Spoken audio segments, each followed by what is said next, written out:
কোন নারী যদি মারা যায়, কোন নারী যদি মারা যায়, আর তার স্বামী যদি বলে আল্লাহ আমার স্ত্রী পৃথিবী ছেড়ে চলে গেছে, আমাকে ছেড়ে চলে গেছে, কবরে গিয়ে থাকবে এই আশা করছি, আমার স্ত্রী খুব ভালো ছিল, আল্লাহর নবী বলেন ওই নারী হলো জান্নাতি। বাপেরা খবরদার, ও আমার মায়েরা বোনেরা, স্ত্রীর হকটা আদায় করুন, স্বামীর হকটা আদায় করুন। বাবাজিরা, বাবাজিদের বলে যাচ্ছি স্বামীর স্ত্রীর হকটা আদায় করুন। মা বোনদের বলে যাচ্ছি স্বামীর হকটা আপনি আদায় করুন। এরপরে আসছি নারীদের কিছু চরিত্র আজ বলে যাচ্ছি, শুনে নিন। এরপর আছে নারী জাতি, নারী জাতির চরিত্র কি জানেন?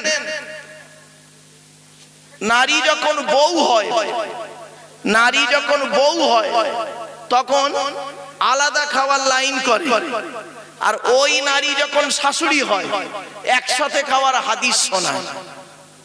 ঠিক না বেঠিক?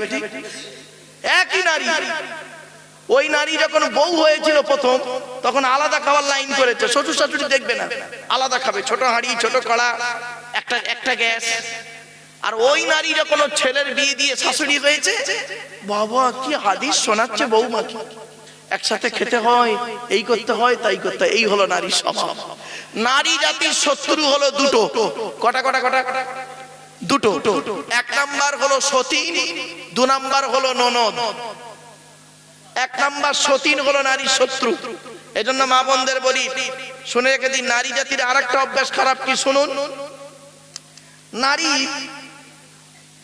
স্বামীর বৈধ সম্পর্ককে নারী মেনে নেয় না। স্বামী বৈধ সম্পর্ককে স্ত্রী মেনে নেয় না, কিন্তু অবৈধ ইনকামটাকে স্ত্রী খেয়ে নেয়। বুঝতে পারেননি কথাটা? ধরুন আজকে আপনি গিয়ে বাড়িতে বললেন আপনার স্ত্রীকে তোমার শরীর খুব অসুস্থ, অতএব আমি ভাবছি আর একটা বিয়ে করব, সে তোমারও সেবা করবে আমারও সেবা করবে। মরে গেলেও আপনার স্ত্রী আপনাকে অনুমতি দেবে না। কেন?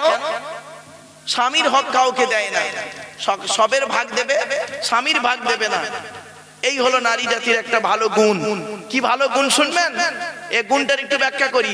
স্বামী মরে যায় যাক, সতীন তো বিধবা হলো, বুঝলেন?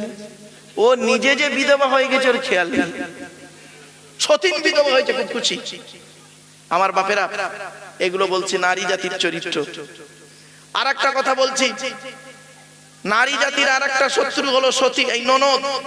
এজন্য এই বাবাজিরা শুনে নিন, মেয়েদেরকে বোনেদেরকে যখন জামা কাপড় শাড়ি চুড়ি টাকা পয়সা ছোলা চিনি দেবে, বউকে না জানিয়ে দেওয়াটাই উত্তম।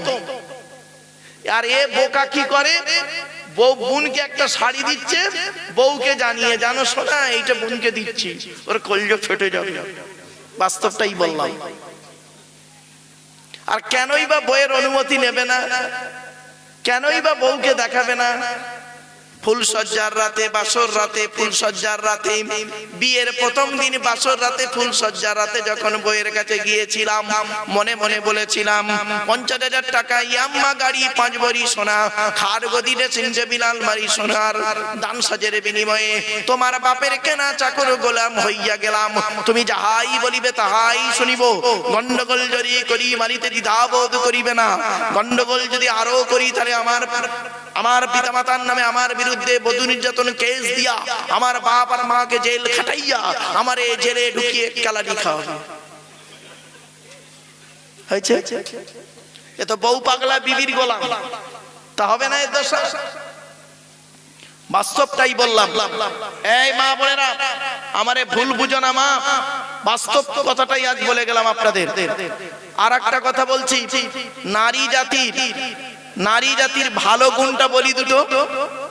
একটা ভালো গুণ কি জানেন? নারী নিজে না খেয়ে স্বামীকে খাওয়াতে পারলে খুশি হয়। ঠিক না? ঠিক। ছোট্ট একটা উদাহরণ দিচ্ছি।